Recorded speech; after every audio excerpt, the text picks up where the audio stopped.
राज्य परिवहन प्राधिकरण STAT स्टॅट यांनी मुंबई उपनगरातील वाढत्या वाहन संख्येला आळा घालण्याकरता वाढत्या प्रदूषणाच्या नावाखाली ऑटो रिक्षाची वयोमर्यादा निश्चित करून 15 वर्षाच्या वापरानंतर ऑटो रिक्षा मोडीत काढण्याचा निर्णय घेतला। या निर्णयास अनुसरून राज्यातील इतर सर्व परिवहन कार्यालयात सदरचा निर्णय पाठवून त्यानुसार परिस्थितीचा अभ्यास करून निर्णय घ्यावा असं नमूद केलं। या परिपत्रकाचा आधार घेत सोलापूर जिल्हा प्राधिकरण RTA यांनी सोलापूर शहरातील भौगोलिक आर्थिक परिस्थितीचा सरासर विचार न करता सोलापूर परिवहन कार्यालयात अंतर्गत येणाऱ्या ऑटो रिक्षाची वयोमर्यादा 15 वर्षे निश्चित करून त्या मुदतीनंतर वाहन मोडीत काढण्याचं निर्देशित केलं। त्यानुसार अनेक चांगल्या सुस्थितीतील ऑटो रिक्षा नाईलाजास्तव मोडीत काढल्या जात आहेत। पुणे प्रादेशिक परिवहन कार्यालयाचे त्यांच्या कार्यक्षेत्रातील ऑटो रिक्षाची वयोमर्यादा 25 वर्ष असल्यानं त्यानुसार सोलापूर परिवहन कार्यालयाने ऑटो रिक्षाच्या वयोमर्यादेत वाढ करावी। सातत्यानं रिक्षा चालक कृती समितीनं परिवहन कार्यालयाकडे ही मागणी केली आहे। मात्र प्रत्येक वेळी निर्णय घेण्यात येईल असं म्हणून याविषयी चालढकल करण्यात येत होती। दिनांक 10 जानेवारी रोजी परिवहन कार्यालयाच्या परिवहन अधिकारी श्रीमती अर्चना गायकवाड यांनी रिक्षा संघटनांची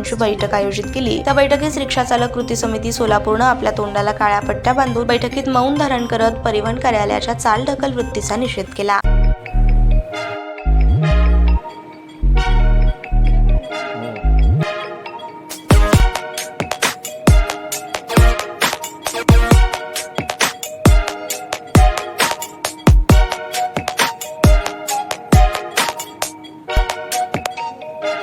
सोलापूर शहरातील सुप्रसिद्ध हॉस्पिटल म्हणजे सेंट्रल मल्टी स्पेशालिटी हॉस्पिटल मागील अनेक वर्षापासून सेवा बजावत आहे। 24 तास इमर्जन्सी सर्व्हिस, मॉडर्न टेक्नॉलॉजी, अनुभवी डॉक्टर्स तसेच अत्याधुनिक तंत्रज्ञान सुविधांनी सुसज्ज स्त्रीरोग प्रसूती विभाग, ऑर्थोपेडिक विभाग, मेडिकल विभाग आणि इतर एकमेव नाव म्हणजे सेंट्रल मल्टी स्पेशालिटी हॉस्पिटल।